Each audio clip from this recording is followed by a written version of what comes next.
Oi, oi, oi. Hoje a gente começa mais uma live de quarta-feira. Quem tá assistindo gravado pode adiantar um pouquinho, como sempre, que a gente até entrar no ritmo demora um pouquinho, né? Até os convidados, a convidada chegando. Deixa eu mandar o convite.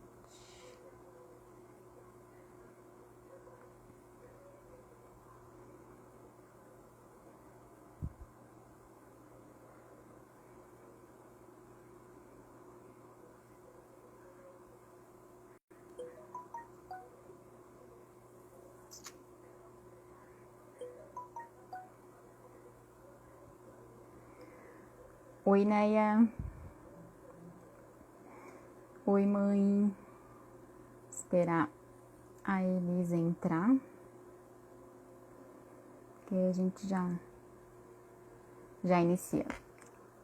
Quem quiser ir mandando o convite para a galerinha, para as mães que se interessarem, ou para os profissionais de educação também, que eu acho que vai ser bem legal, fiquem à vontade. A Elis chegou.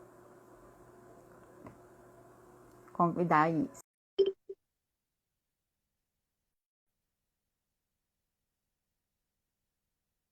Mandei o convite ali.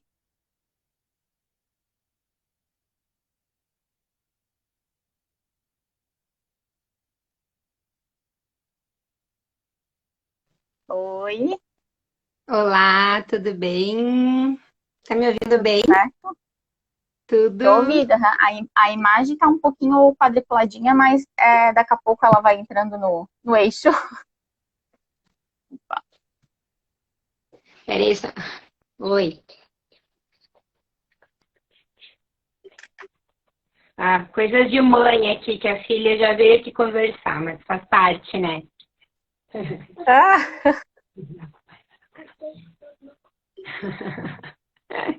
É que o horário da quer noite, né? participar? Sempre aparece uma pintinha aqui, sempre pra ver tietar a Ah, mãe. sim. Melhorou a imagem? A imagem ainda ela tá um pouquinho desfocada, mas dá para te escutar super bem, que é isso que interessa mais, né? Deixa eu ver. Ah, tá melhorando, ó. Opa.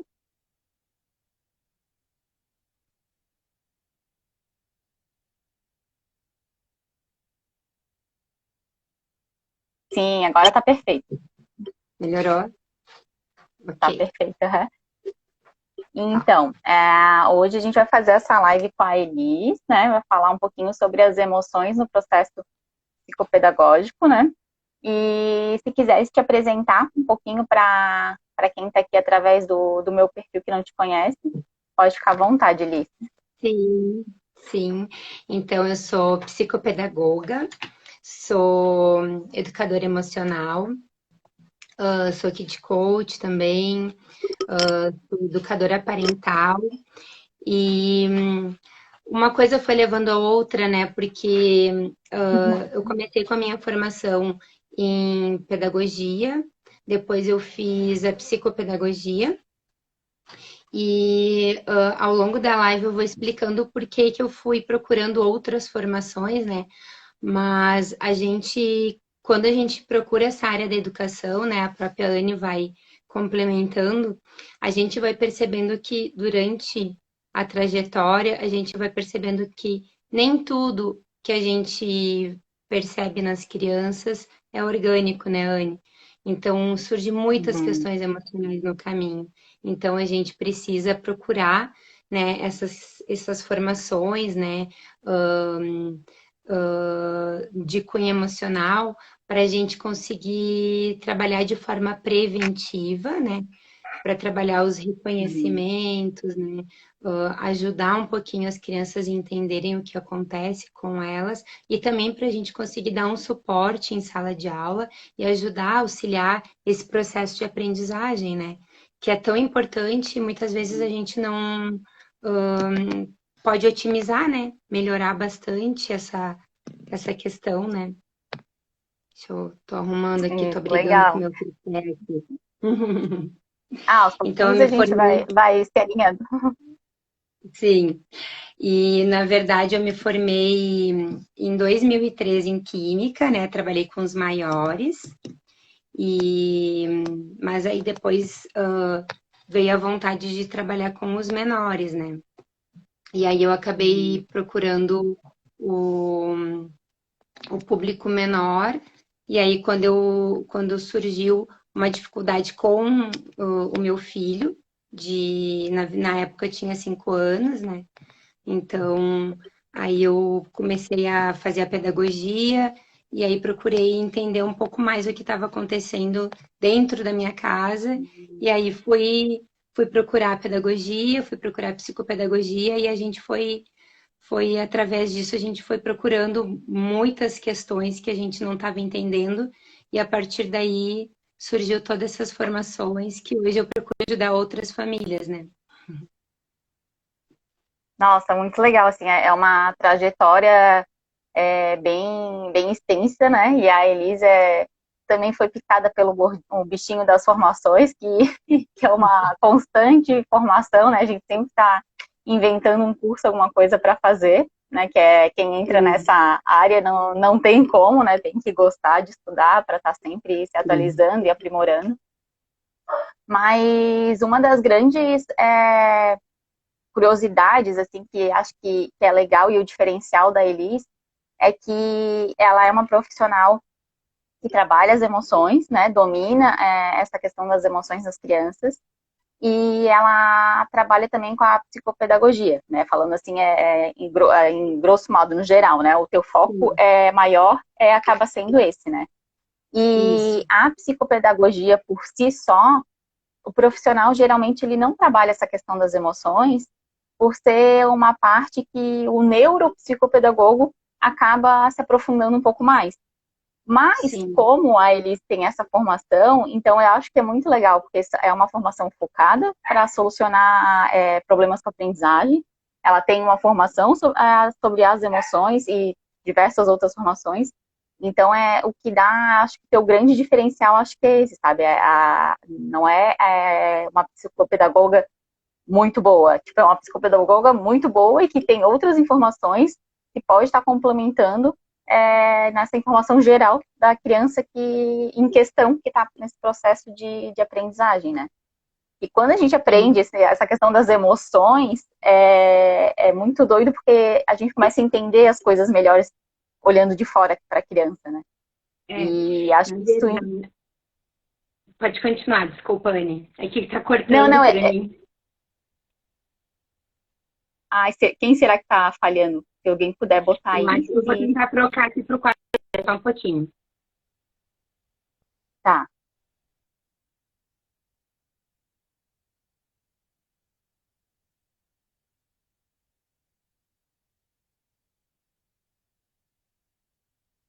Oi, Michele. A Michele também está na psicopedagogia, né, Michele? Esperar eles voltar.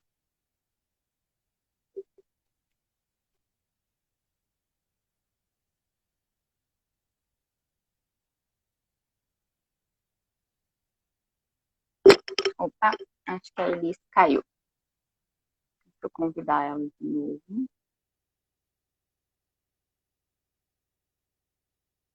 A Elis caiu, vou convidá-la de novo para entrar aqui para falar com a gente, porque ela tem muita coisa legal para contribuir. Ah, tá. Eu acho que de repente deve ter caído o sinal da Elis, mas eu já vou chamar, ela já deve estar entrando para continuar. Só, em, só enquanto a Elis não consegue retornar, só vou deixar um pouquinho clara a diferença entre a neuropsicopedagogia e a psicopedagogia, né? A psicopedagogia, ela atua um pouquinho, mas atua ela diretamente com métodos para aprendizagem, né? E a neuropsicopedagogia, ela, além dos métodos, o profissional ele faz alguns testes para ver as questões que estão ligadas em certas áreas do cérebro, né, que são referentes à aprendizagem. Então, os dois eles têm o mesmo foco de solucionar alguns problemas de aprendizagem, porém tem essa diferença, né? Que aí, como eu estava falando antes, a neuropsicopedagogia, ela traz muito à tona essa questão das emoções que podem estar influenciando no processo de aprendizagem, e diferente da psicopedagogia, que tem mais o foco para ter esses métodos de aprendizagem, né? Não entra tão profundamente quanto a neuro, aplicando testes, né? Investigando um pouco mais a fundo. Mas a Elisa, ela tem esse diferencial, né? Que é das formações, e isso agrega muito no profissional, né? Mas só para deixar claro, então, os dois têm o mesmo objetivo, porém, focos diferentes, né? Vamos dizer, como se fosse caminhos diferentes para chegar à solução. Ó, a Elisa entrou, mandei de novo o convite para ela.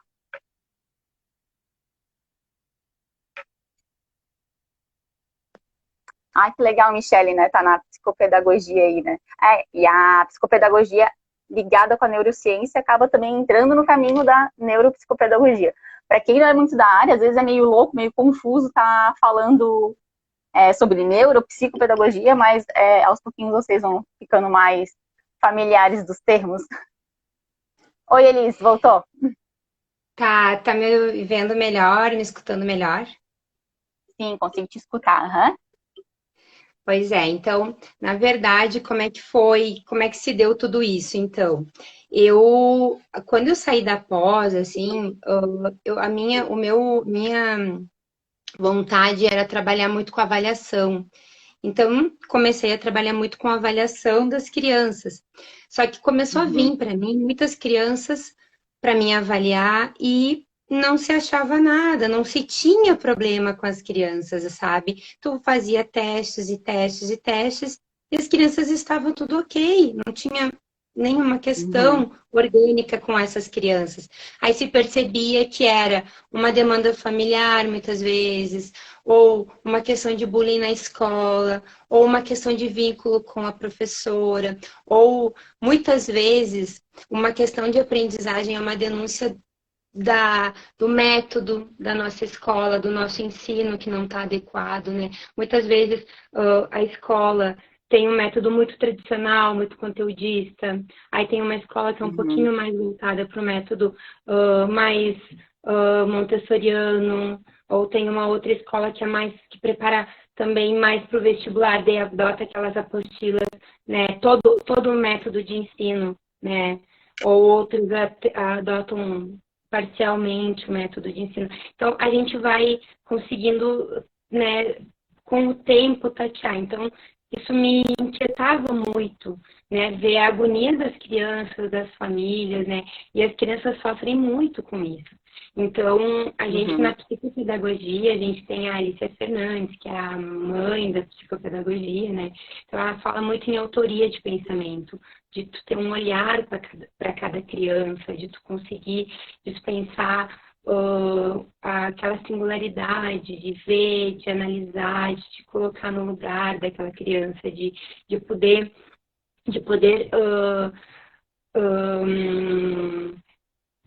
como é que eu posso usar a palavra correta? Ser mais humanizado, né? Uma abordagem mais humanizada, né? Isso, que consegue ver mais individual. Isso. A criança. E conseguir entender, sabe, Anne, que aquela criança só vai aprender de verdade quando aquela pessoa que está ensinando ela vai autorizar ela a aprender, sabe? Se colocar, na verdade, num local de ensinante, descer do pedestal de eu sou a pessoa que sabe, você é a pessoa que vai aprender, sabe? Aí tem um livro que é O Saber em Jogo, que tem uma passagem muito bonita que o pai vai ensinar a filha a andar de bicicleta e ele, em vez de pegar a bicicleta grande e mostrar como que se anda de bicicleta, ele dá uma bicicleta pequena e pega a bicicleta e empurra a menina de bicicleta durante todo um tempo para ensinar a andar de bicicleta. E como que a gente faz na escola? A gente mostra como que é que faz, mas qual é o instrumento que a gente usa? O instrumento que a gente sabe, né? A bicicleta grande, no caso, não a Sim. bicicleta pequena, né? O instrumento que a criança tem que aprender. Então, é nesse sentido.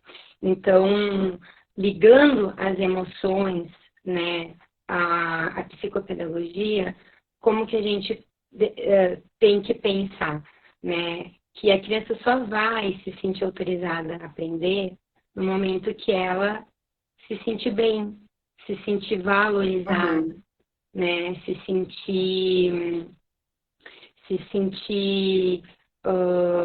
produtiva, né? Então, a gente sempre tem, até na educação inclusiva, nas disciplinas de educação inclusiva, a gente sempre teve que, a gente tem que sempre valorizar o feito, né? Uhum. O que a criança tem de capaz, né? O que a criança consegue fazer e nunca valorizar o erro, né? O que a criança não consegue, sempre voltar o teu olhar para a capacidade, né? Pro bonito, pro belo, né? Então é aquela velha história, né? Daquele leito de hospital com aquelas com aquela janela da parede, né?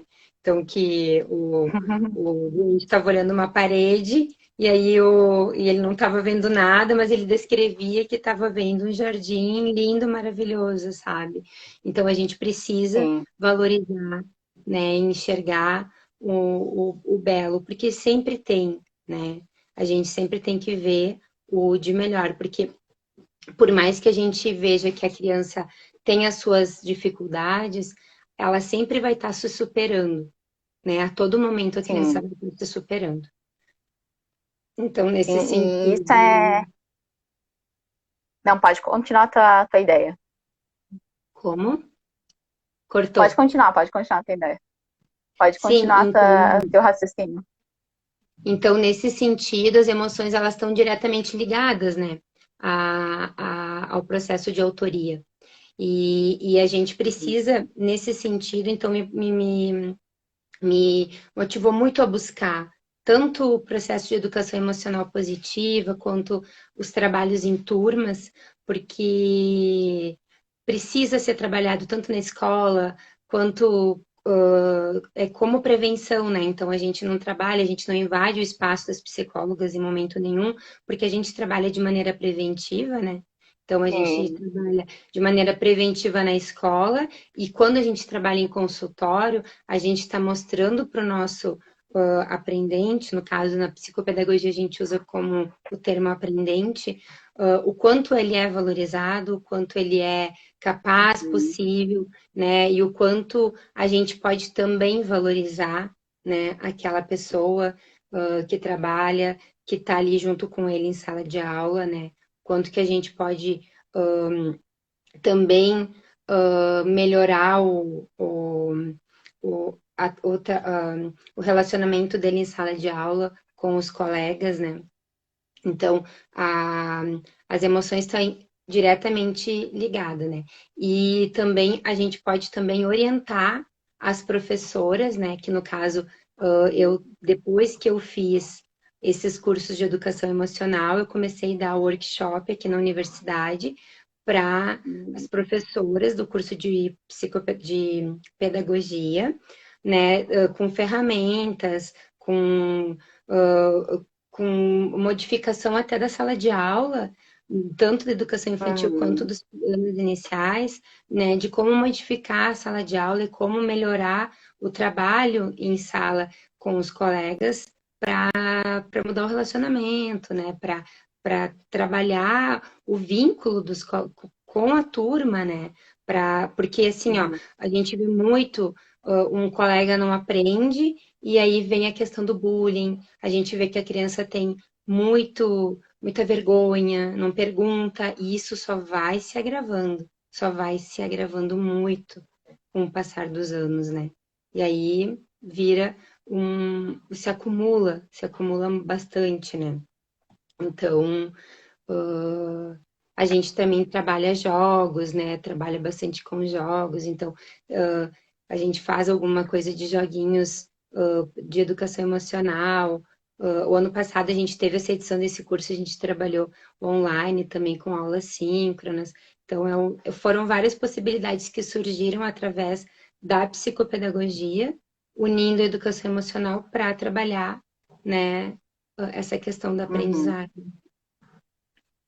E porque na grande maioria dos casos, não necessariamente alguma questão relacionada às emoções que foi o fator que desencadeou algo. Mas geralmente alguma coisa relacionada às emoções, né, no meio do caminho tem, né? E uma coisa que tu começou a falar no início da tua fala, que é muito real, assim, até para a vida real, né? Não só em sala de aula, que é o valorizar o que a criança consegue fazer, o que ela consegue produzir, né?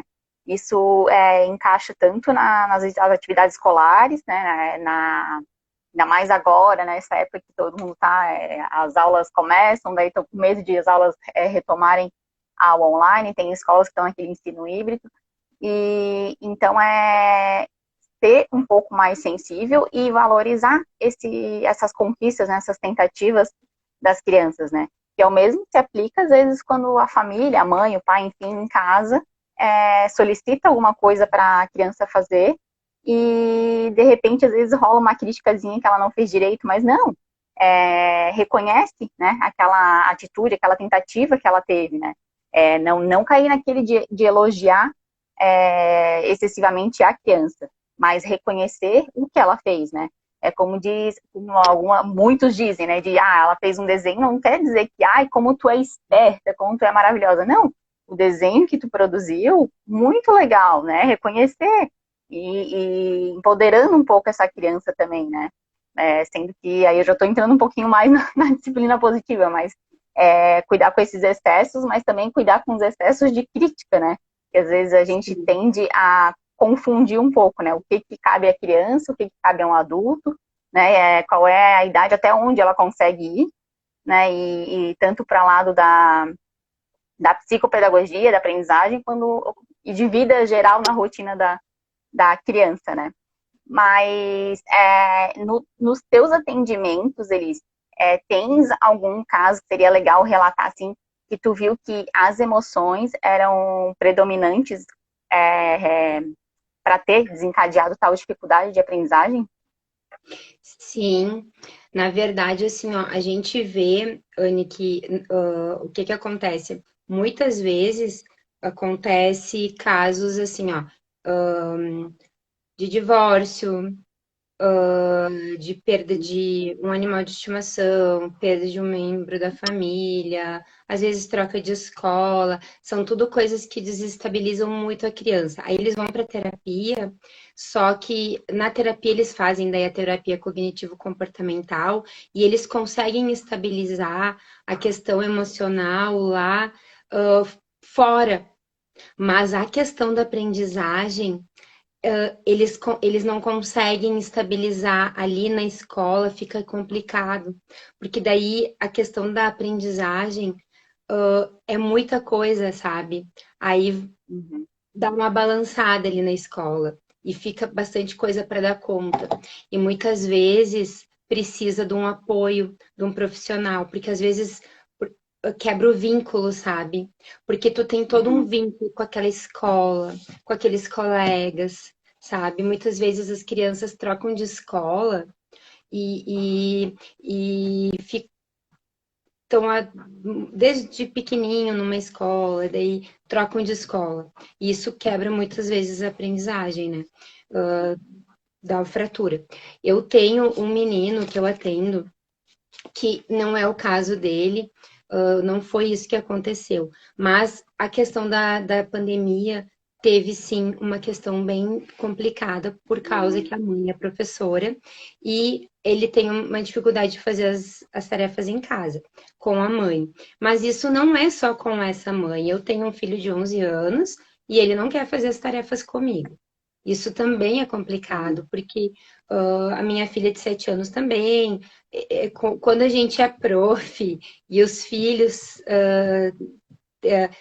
A gente também tem uma expectativa, né? Em que a expectativa é uma coisa meio difícil de a gente a gente também dá conta, né, em relação a filho, enfim.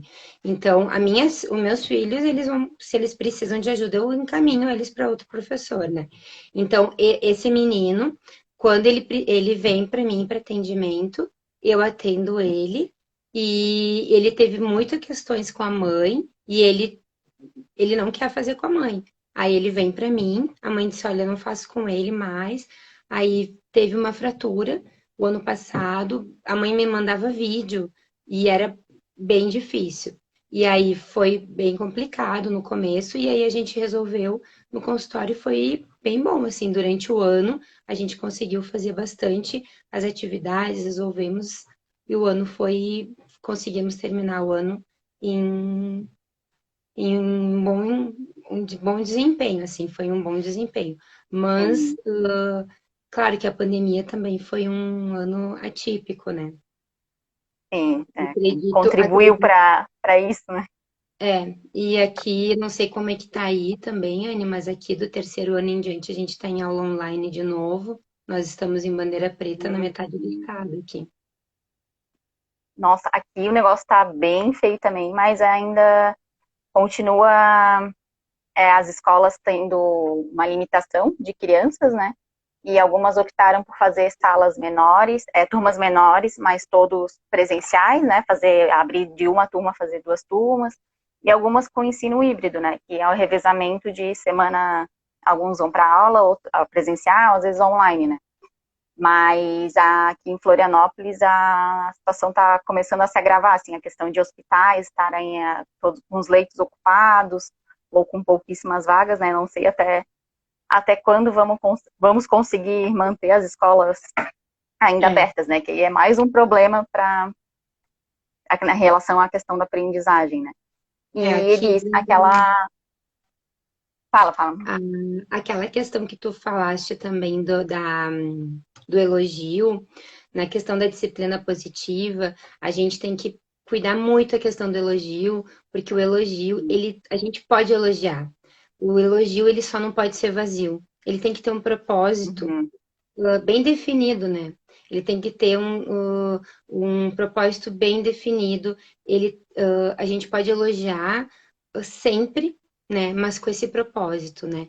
Não pode ser um uhum, elogio qualquer, né? Não pode ser tem que ter um propósito, a criança tem que entender esse propósito, então sempre tem que uhum, estar atento a isso. E a crítica, né? Então, evitar a crítica, porque o que que acontece? A gente vem de uma geração, né? A gente é uma geração que foi muito criticada, né? E a gente acaba recorrendo a essas críticas, né? A gente acaba caindo nessa crítica. Então, a gente deve evitar para não criar eles muito críticos também, né?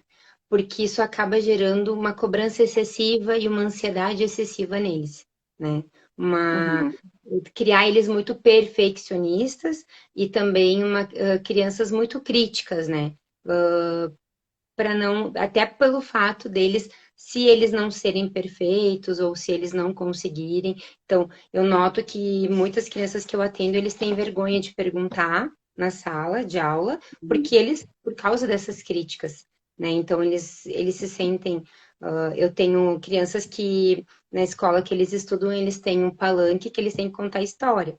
E tem uns que eles não gostam de contar história porque já aconteceu de contarem história e foram criticados porque eles não contaram a história de acordo com o que umas colegas criticaram. Então, assim, esse uhum. tipo de coisa, sabe? Então, é bem interessante a gente cuidar, né, para não criar eles muito críticos. A disciplina Sim, positiva ajuda assim, acho bastante. que tem sim que ter uma certa o olhar crítico, né? Mas não crítico eu entendi pelo que tu falou assim, não crítico de criticar pelo lado negativo tudo, né? Ter o É, olhar crítico, mas não ser sim, uma pessoa crítica negativa, né?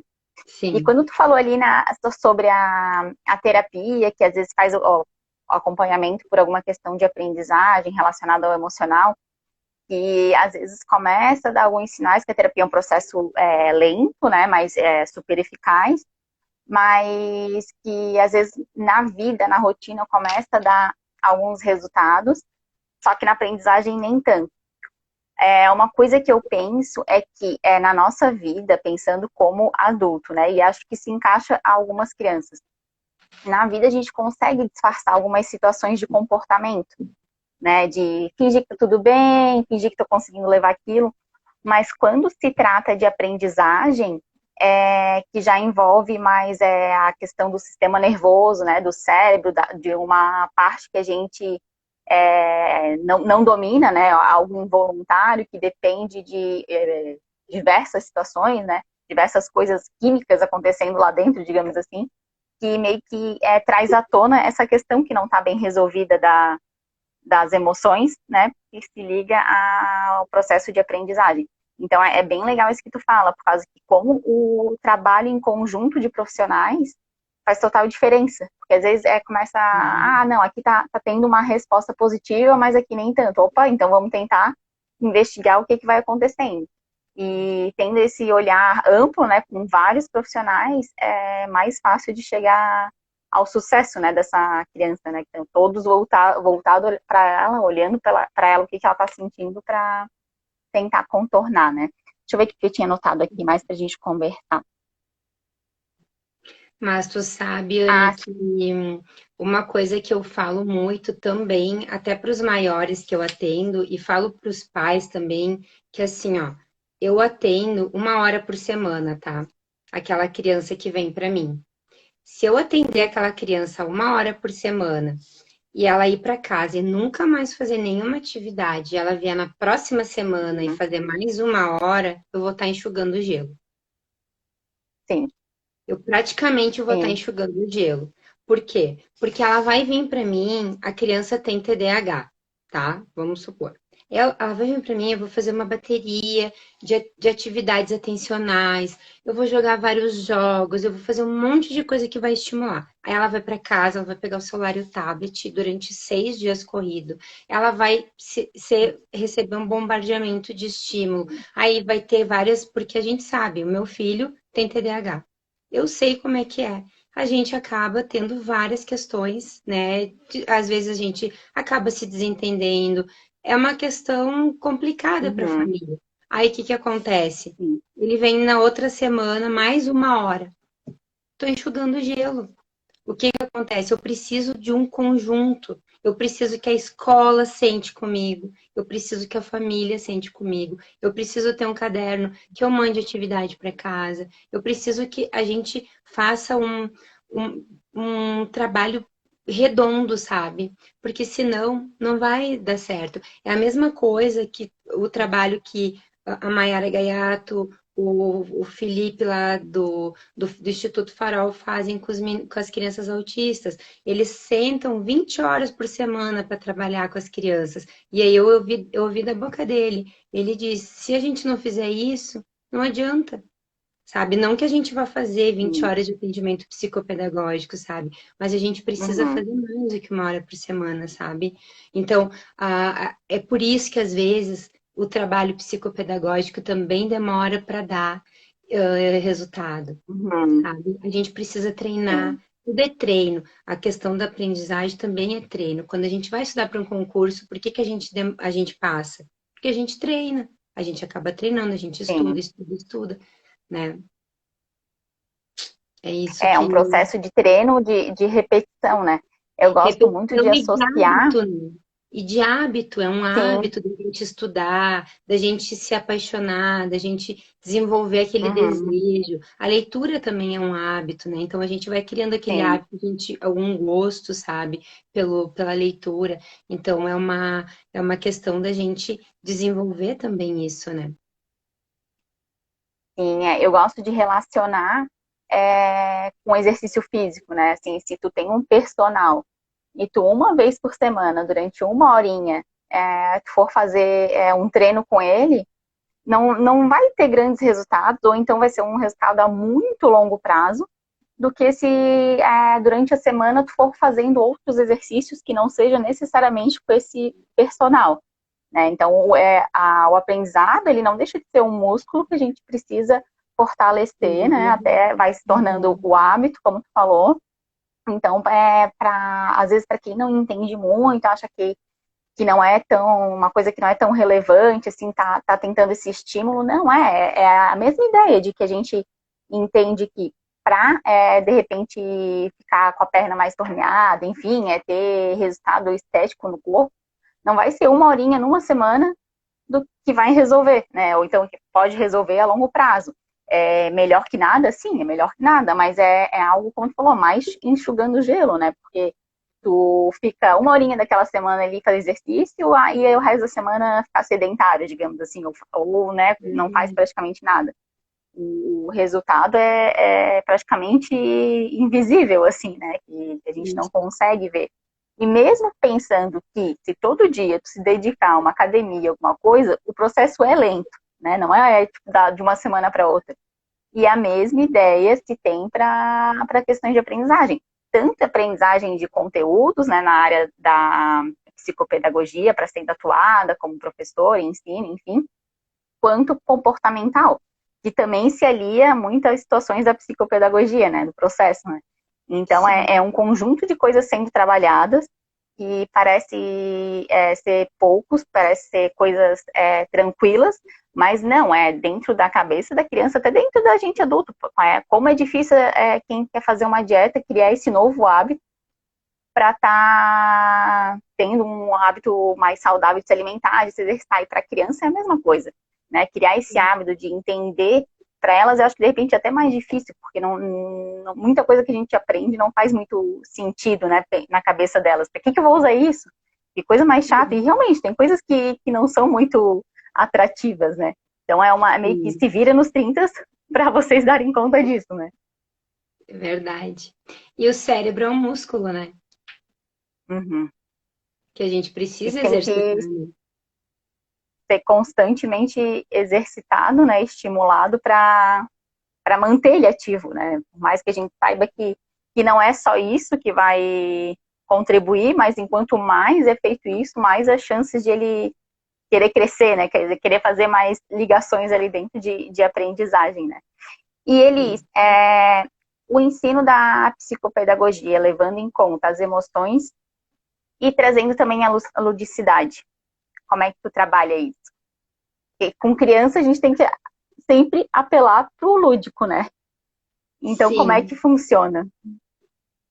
Na verdade, assim, eu só trabalho, a maior parte do meu trabalho é através de jogos, brincadeiras, né? Eu tenho uma Uhum, lojinha, depois de um tempo eu acabei colocando uma loja de jogos pedagógicos aqui na minha cidade, porque eu uhum, vejo que os pais, eles consomem poucos jogos pedagógicos, né? Então a gente acabou, eu e uma psicóloga daqui, a gente acabou até colocando uma lojinha para fornecer para professores, para pais, assim. uhum, E aí eu compro muito jogo e eu gosto muito de trabalhar com jogos. Trabalho muito com jogos, adapto, né? Então, eu fiz um curso uma vez que o profissional disse que a gente tem que ter um brinquedo, tem que brincar, conseguir brincar com ele no mínimo 20 tipos de brincadeira com o mesmo brinquedo.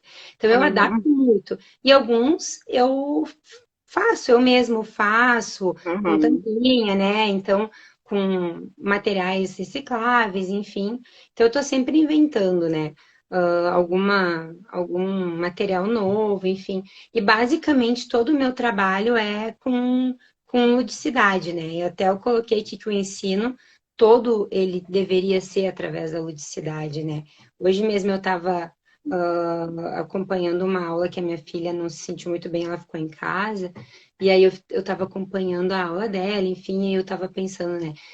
Dá para fazer quase todas as aulas, dá para trabalhar com jogos, com oficinas, enfim. Eu gosto muito de trabalhar com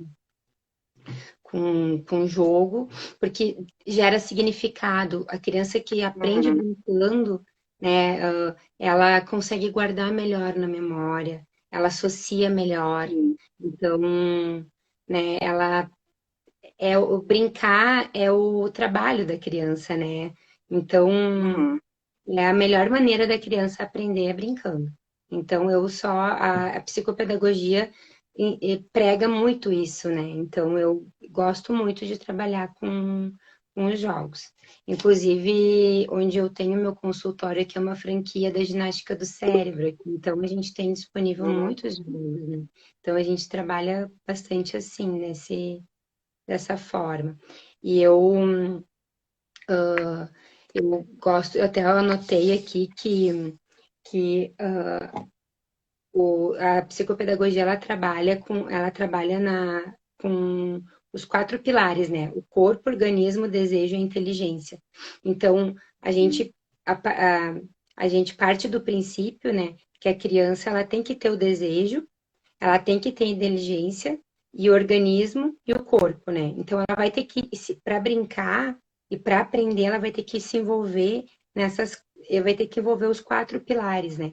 Só que se tu der uma folhinha para ela fazer, o desejo vai embora, o corpo não vai Uhum. se envolver, né? O organismo e a inteligência vai se envolver ali.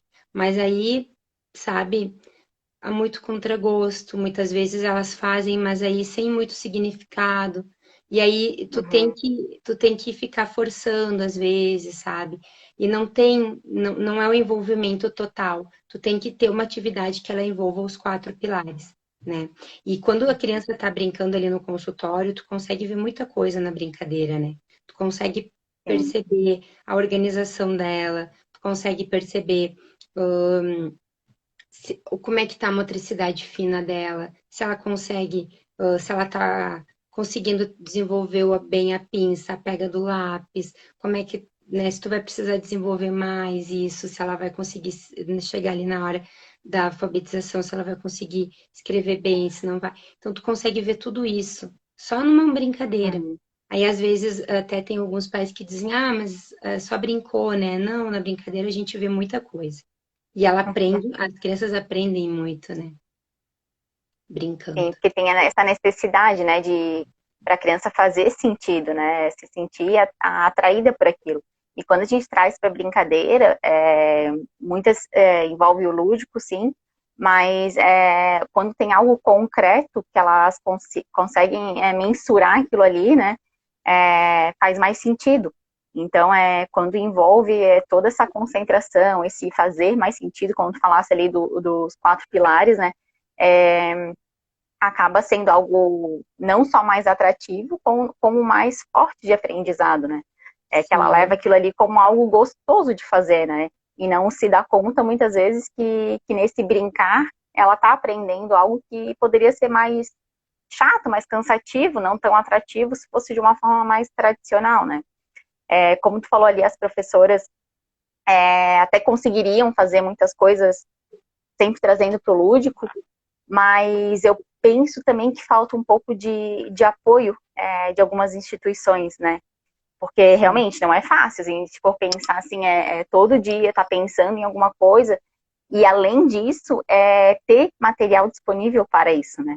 E é difícil a instituição que a gente tem muitas, né? Sim, mas não é tão comum assim ver com tanto de materiais para produzir coisa, outros recursos, quanto materiais comprados, né? Jogos, assim.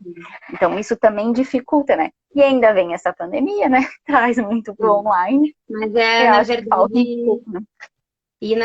sabe o que que eu acho, Anne? Eu acho assim, ó, que não é só os professores. Eu acho que, na verdade, é um pouco. Tem muitos pais que aclamam também por uma escola mais conteudista, né? Porque assim, ó, Sim. tem escolas bem tradicionais, bem tradicionais ainda no Uhum. nosso meio, que são escolas super aclamadas, né? São Uhum. escolas bem aclamadas por pais, assim.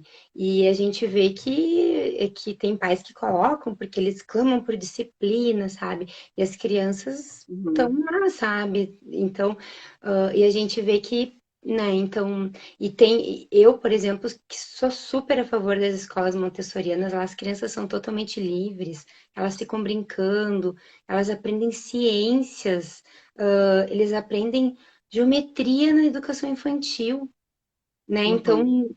sabe? Então, o que dizer disso, sabe? Eu sou super a favor da educação montessoriana, né? Então, e eles são crianças autônomas, super autônomas. Uhum. Então, não tem, né? Na verdade, se tu for me perguntar se tem certo e errado, eu vou te dar a minha opinião, né? Mas, assim, não teria um certo e errado, né? Não deveria Sim, existir um certo e errado, são maneiras de educação, né? Mas ah, cada um coloca o filho na escola que gosta, enfim, né? Mas, assim, claro, com certeza as professoras elas não têm o apoio e as famílias também não apoiam. Eu acho que é uma maneira de ensino, é um modelo de ensino que a gente tem, né? Mas que poderia sim ser feito, que poderia sim ser trabalhado, né? E eu acho que assim, ó, uhum, existe escolas para alguns tipos de criança e nem toda uhum, escola é para todas as crianças, entende? Isso que eu quis sim, deixar bem claro, assim. Então, eu acho que tem quem podem estudar nessas escolas mais conteudistas, e eu acho que sim, tem crianças que deveriam, então, estudar em escolas mais livres para poderem se sentirem mais felizes, entende? Que daí sim. acho que conseguiriam viver um pouco melhor dentro da instituição escola, que conseguiriam ter uma Aham. vida um pouco melhor, assim, E né? também tem o ponto de que falta, às vezes, informações para algumas famílias que optam por estar escolhendo algumas escolas mais tradicionais, né? Às vezes é aquele negócio que, da mesma forma que das abordagens enquanto educação da gente, né? Eu fui criado assim, não sei outra maneira de repassar isso, e vai indo, né? Por exemplo, um castigo dado, eu recebia castigo, eu aprendi dessa forma, fui tratado assim, aprendi assim, então não sei de outra maneira. E às vezes a escola, por mais que a pessoa não entenda que tenha outras alternativas de escolas, que é um olhar que está, acho que é muito recente, ainda que esse olhar ampliou, né, tipos de escola, tem a crença de que métodos de Montessori, por exemplo, é mais trabalhoso, é mais investimento. E se tu for ver a fundo, não é. São métodos que são mais tranquilos para a criança, é mais tranquilo para as professoras, para a instituição, né? São adaptações que a gente tem que fazer. O que eu acho mais difícil é a cabeça da gente mudar para ter outros tipos de abordagens, né? Mas das Sim. famílias, eu acho que tem, claro, tem diversos tipos, que famílias que se encaixam mais em escolas tradicionais, ou em outras escolas, mas eu acho que a questão é mais falha de informação, né? De que vem aquilo, para mim eu estudei, às vezes até na mesma instituição que o pai e a mãe estudou, tem o ensino tradicional, mas aí vai, coloca o seu filho. Então, acho que também cabe um pouco a nós tentar ampliar esse olhar, né? É, Porque muitos não são da área, então realmente não sabem, assim, que tem propostas que de repente são um pouco melhores, né, que a ideia do tradicional. Tem gente que se encaixa, sim, mas levando para nossa linha, né, que eu digo assim que não é só, tem vários, eu gosto de várias linhas, mas eu sou fã das mais humanizadas, né? E a Montessori é uma das mais famosas, né? Waldorf também. Mas isso. enfim, deixa eu ver o que a Michelle colocou aqui. Interessante, identificar bem a essência da criança ajuda na escolha da escola. Minha filha é artista e uma escola que proporciona mais arte é mais interessante e fortalecedor para o dela. Bem isso, assim, a questão de, a gente tá fazendo a escolha de uma escola, a gente tem que ver quais são os meus valores, né? Quais são os valores que essa escola quer. Tem famílias que fazem questão de que a criança coloque o pé no chão, coloque o pé na areia, brinque na grama, vá para casa sujo, que no meu modo de vista, né, na minha linha, eu acho que é essa a proposta. Mas tem mais famílias que não preferem, né, uma coisa mais, como é que eu vou dizer, sem muita sujeira, sem muita coisa assim. Então, levar essa criança para uma escola assim não seria a escolha mais assertiva, né? Mas Deixa eu precisa, ver o né? que. Mas a educação precisa, a educação infantil, a criança precisa Sim, sim. acompanhar, né? Mas tu sabe o que que não pode acontecer, Anne? Que é um crime, na minha opinião, né? Agora vamos dar uma opinião profissional. Deixar morrer talentos na escola, né? Porque as E escolas, podar, né? é, Deixar morrer e podar talentos, né? as escolas, então, as escolas são muito conteudistas, independente, né?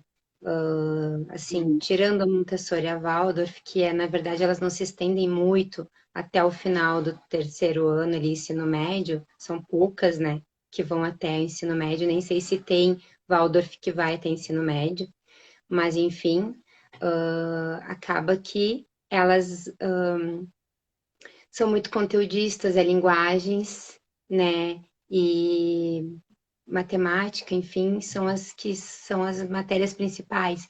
E acaba que não valoriza os Uhum. outros talentos que as crianças têm. E a gente já sabe que tem outras inteligências, né? Muitas outras. E a gente precisaria. A Getel estava vendo um vídeo do Ken Robson, que eu vi há poucos dias, né? E ele disse assim: vocês imaginam o pai do Shakespeare dizendo para ele: para de escrever poesia, vai dormir, guri. Né? Sim. Então, pensando por esse lado, né? Então a gente deveria. É triste pensar que a gente pode estar matando vários talentos ali dentro da escola, né? Então, nesse Sim. sentido que eu penso, eu me preocupo muito com isso, assim. Por isso que eu ainda acredito que a gente tem que lutar. A gente que é mais nova, eu não sou tanto, né? Tu é mais nova, né? Eu vou fazer 40 o mês que vem. Mas a gente tem que ainda bater muito nessa tecla, brigar muito com isso, sabe? Né? Nós que somos dessa área da educação, acho que a gente tem que brigar muito ainda por isso. A gente tem que brigar por uma escola mais humanizada, uma escola que olhe para a singularidade da criança, que valorize isso na Uhum. criança, né? Então, ah, que diga para a criança assim, não, tu é bom nisso, então faz isso porque tu é bom Sim. nisso. Depois eu vou contar um caso que aconteceu com meu filho para mostrar o quanto que a gente tem que valorizar. Sim, Pode é. Eu continuar. vejo assim, agora que eu tenho contato com mais escolas, eu vejo que tem muitas donas de escola, muitas coordenadoras, assim, que sim, sabe, estão com essa vontade de fazer o diferente, são mais humanas, mas que era mais difícil, se eu pensar assim, há um tempo atrás, era mais difícil de eu identificar isso. Eu já vejo, então, que já está tendo esse movimento, sabe? Esse processo de mudança. Até porque é difícil, né? Uma coisa lenta, porque ainda se exige muito a nota para ser passar de ano, né? Então, tem isso que acho que é o que mais trava essa questão de estar tendo esse processo de mudança. Mas eu acho que, pelo menos aqui em Florianópolis, eu vejo que já está começando esse processo de movimento. Deixa eu ver o que a Rosemary botou. Oi, boa noite. O que vocês pensam sobre crianças ter que colocar máscara o dia todo no colégio e creche? Ah, tá. Não, o tema da live a gente não era abordar muito isso, mas só para não te deixar sem o meu olhar. Não sei qual é o olhar da Elis. Eu acho que aqui, pelo menos em Florianópolis e Brasil, né? A gente está passando por uma situação bem delicada, né? Que acho que todo mundo já viu que não é brincadeira, né? Eu, graças a Deus, não tive nenhum caso assim da família, não perdi ninguém, mas muita gente a gente conhece, perdeu muita gente. Eu acho que a partir da idade que eles orientam colocar a máscara, que se eu não me engano, menos de 3 anos não é obrigatório, ou 2 anos, agora me deu branco. Acho que é Mas tem dois. Eu uma idade, não tenho 2, certeza. né? Acho que é dois. Eu sei que é difícil, eu sei que é incômodo para adulto, para criança, acredito que seja mais ainda, mas eu penso que é o mínimo que a gente tem para fazer agora para conseguir que as escolas, pelo menos, consigam estar servindo a gente, né? E outra coisa é que isso não é opção da escola, né?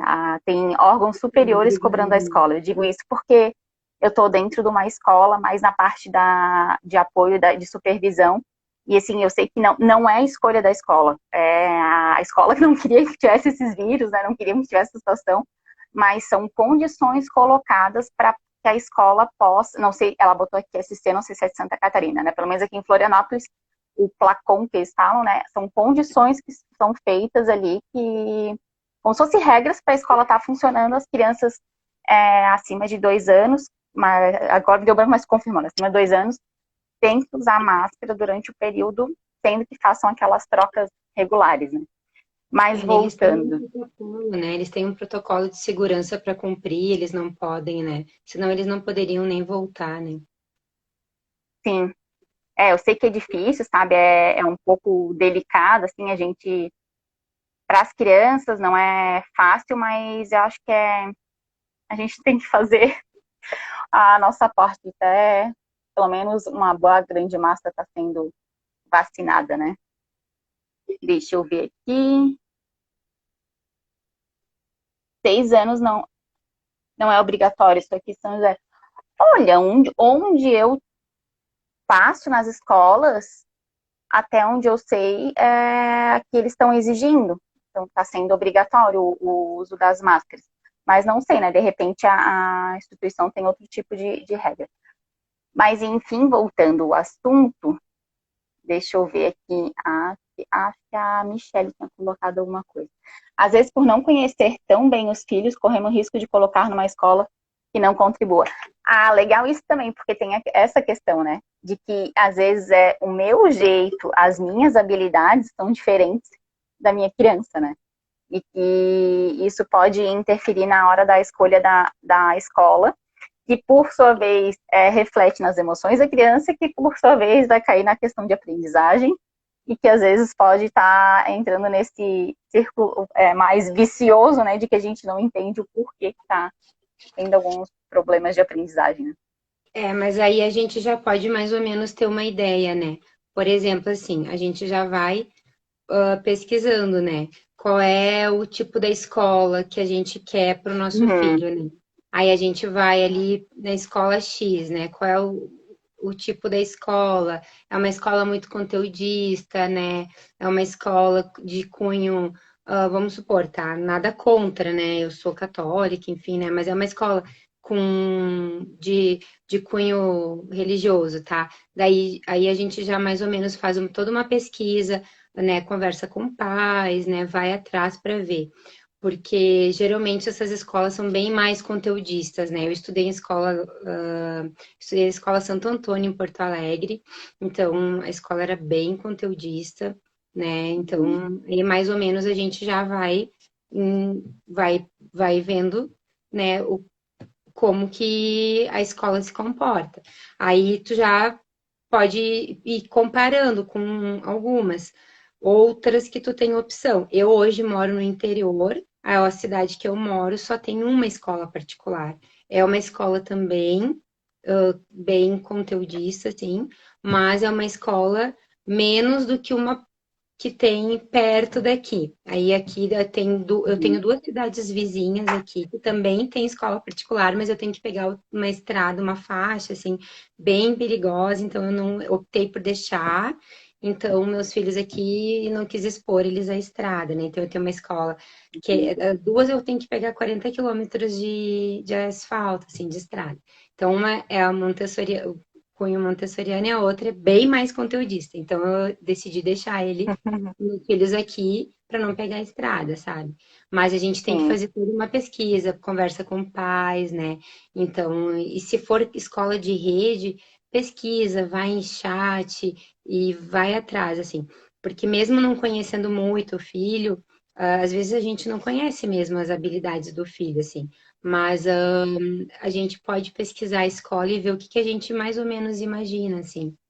Porque, tá, a Que gente se quer, todo encaixa mundo melhor, quer a né? mesma coisa, que eles passem no vestibular, que eles vão bem, né, que eles, né, façam uma faculdade, isso todo mundo quer, né? Mas, assim, mesmo É, nas... é. Todo mundo quer, no fundo, todo mundo quer que eles, né, façam alguma coisa depois da escola, né? Então, assim, mesmo que eles façam numa escola montessorina, não quer dizer que eles não vão passar, sabe? Não quer dizer Sim. que eles não vão ir para frente. A gente vê que tem pessoas de alto escalão aí que estudou em escola montessoriana que são Sim, pessoas, sim. né, que que a inteligência, porque na verdade a educação infantil, que é a menos valorizada, né, na Montessoriana é a mais valorizada, né, nas outras Sim. escolas, que na verdade é ali que tudo começa, já, a neurociência já provou, né, para por A mais B, que é ali que tudo começa. Então, Uhum. né, mas E assim, acredito que até o contrário, assim, Elisa, quem tem a oportunidade de ter esse ensino nessas escolas acaba se destacando mais, porque dá prioridade em todo o desenvolvimento que é necessário antes de uma alfabetização, antes por de isso ter que o eu digo, conteúdo mesmo. por Então isso é que eu uma digo, base que é super sólida, né? Que né, então consegue até se destacar mais, né? Mas por isso que eu digo, é um tabu que se tem, né? De né, que algumas escolas, assim, elas não focam tanto no conteúdo, a impressão que tem, né? E por isso talvez não tenha tanto resultado, mas eu acho que são crenças, né, que vão é tendo que e na que às vezes a gente verdade é que, na verdade, o ensino tradicional que a gente tem, ele não é valoriza a muito educação forte isso, né? infantil, né? Ele não valoriza a Sim. educação infantil. E na educação montessoriana, ele valoriza a educação infantil como um período de ouro da criança. Tanto é que, Uhum. se a gente vai fazer um concurso em algumas prefeituras e tu tem pós em educação infantil, não conta. Sim, sim. É o fim, Até é o pelo fim. vigor de ter sido obrigatório a partir de tal idade, acho que ainda é cultural isso também, né? Não entende-se que faz parte do desenvolvimento, né? É, e quando a gente tá nesse movimento de, tipo, entrou nova faixa etária agora, que é considerado, por lei, tem que estar na escola, que antes era muito visto sobre mais o cuidar, então acho que eu relaciono mais ou menos como as emoções, tá, é um processo de entrar esse conhecimento, né, nessa geração. Eu acho que isso também, sabe, da educação infantil aos poucos tá introduzindo essa informação de quanto que é necessário, né? Mas eles estamos finalizando o nosso tempo, tá chegando no tempo. Eu queria te agradecer pela oportunidade de tu estar dando o teu tempo para estar conversando aqui com a gente, né? Acho que a gente conseguiu conversar sobre bastante pontos, né, sobre a aprendizagem em si. E se quiser se pedir, também quem tiver mais alguma dúvida, quiser alguma curiosidade, alguma coisa, pode estar mandando tanto para mim quanto para eles depois no nosso perfil. Ah, eu que agradeço, Anne, pela oportunidade e muito honrada por conversar sobre esse assunto que eu amo tanto. Só respondendo aqui o questionamento da Rose. Rose, com certeza, se o pai e a mãe não falam, os professores vão perceber, né? Em algum momento, se a criança vai demonstrar, né? Se for um autismo em algum momento eles vão perceber e vão encaminhar ou para fono, ou para psicólogo, ou para psicopedagoga, eles vão encaminhar em algum momento. A não ser que a criança já tiver feito estimulação precoce desde bebezinho. Senão, Sim, né, vão perceber e vão encaminhar, com certeza. mas só ressaltar assim, que não é a função do professor quanto a diagnósticos, né? Não, Vai notar algum ponto que de repente vale a pena ser avaliado, né? isso. Mas não a questão de diagnóstico, assim. E muitas vezes a gente até acaba indo, né, investigando e não é nada, mas acho que vale a pena ir para descartar, né? Quando tiver E na essas verdade, quem situações. faz o diagnóstico é o neuro, ou o psiquiatra, ou o psicólogo, ou a psicopedagoga, Sim, nem a neuropsicopedagoga faz esse diagnóstico, né? Sempre. isso isso. Na verdade, são profissionais que tratam isso, vamos dizer, né? Que tentam superar essa dificuldade de aprendizagem, né? Isso Mas, aí. mais uma vez, então, obrigada. Obrigada para todo mundo que veio por aqui também. Se alguém pegou no meio da live e tiver curiosidade como foi antes, vai ficar gravado no meu perfil. E quem sabe a gente marca mais algumas lives, né, Elis? Com certeza, estarei à disposição. Adorei conversar sobre esse assunto, adoro. E tem muita coisa ainda para falar sobre esse assunto. Uhum. Então Obrigadão. tá. Brigadão, beijão, boa noite, até mais. Tchau, tchau, até mais. Tchau.